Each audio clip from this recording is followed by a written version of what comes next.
The upper gallery, whispering voices of unseen people. The year is 1912, the grand opening of this church. The church is full of people, and even the upper gallery is used. People still go to church on a Sunday, and this is a special occasion.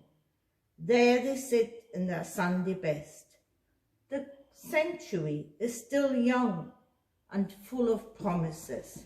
Work in this mining town is hard and dangerous, but there's plenty of it.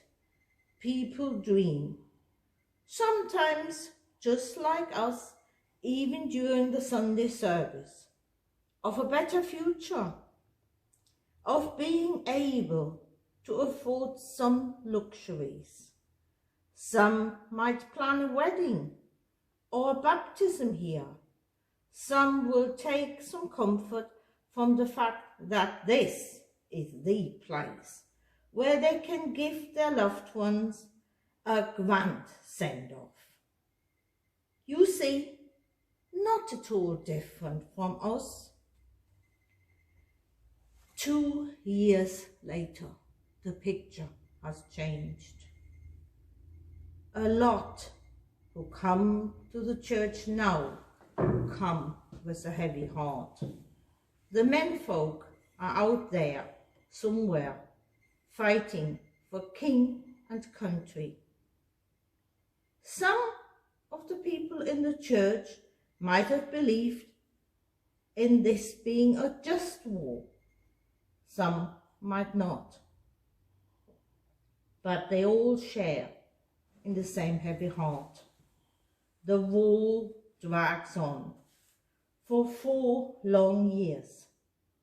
Some will never enter this church again.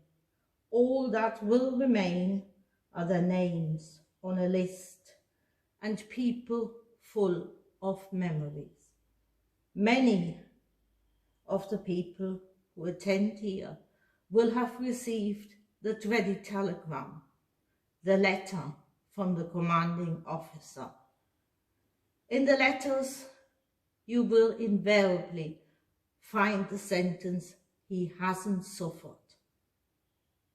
Some of these people will have had a mercifully quick death, but they all will have suffered of disease, of hardship, of hunger, of mud, of inexplicable and almost indescribable misery.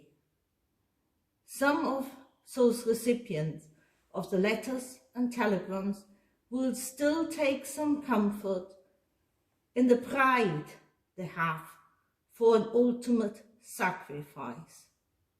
And maybe some of them even will think of mothers, sisters, daughters, lovers who've lost their loved ones, just with one difference: they were in a different uniform.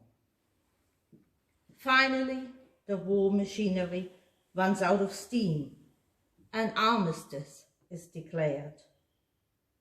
People become hopeful again, waiting for better times, seemingly within their reach.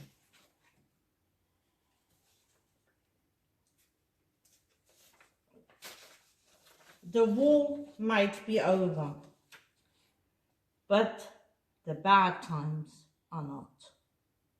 Something deadlier than anything before holds the world in its grip. People call it the Spanish flu, though it does not originate from Spain.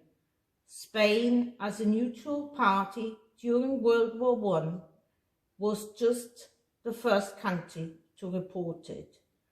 We do not know how long people are allowed to meet here in this church, but people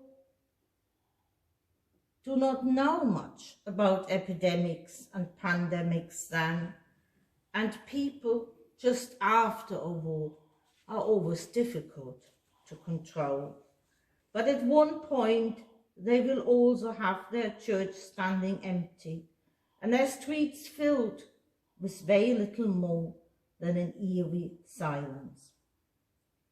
The Doncaster church was never officially closed, but a note in the minutes book for September the 16th, 1990, at the height of the second most deadly wave, noted that after average congregations of 150 plus, quote, present very few, quote ended, and that the spring bazaar, the highlight of the church calendar, was cancelled.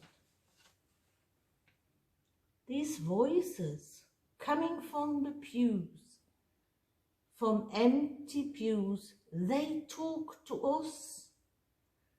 They tell us that war and pandemics are all ultimately man-made. They understand our grief about lives and hopes lost. They know what it is to be engulfed by sadness. They feel the same.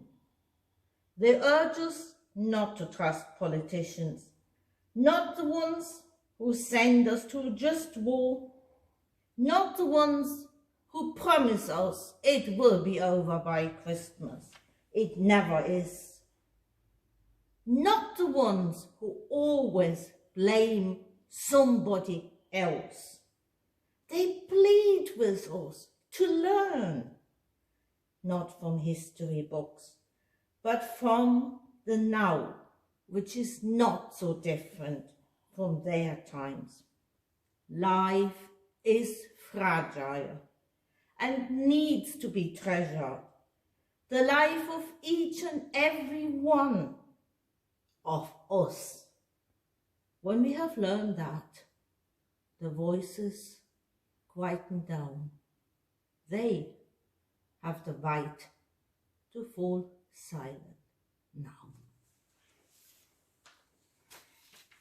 What do you think?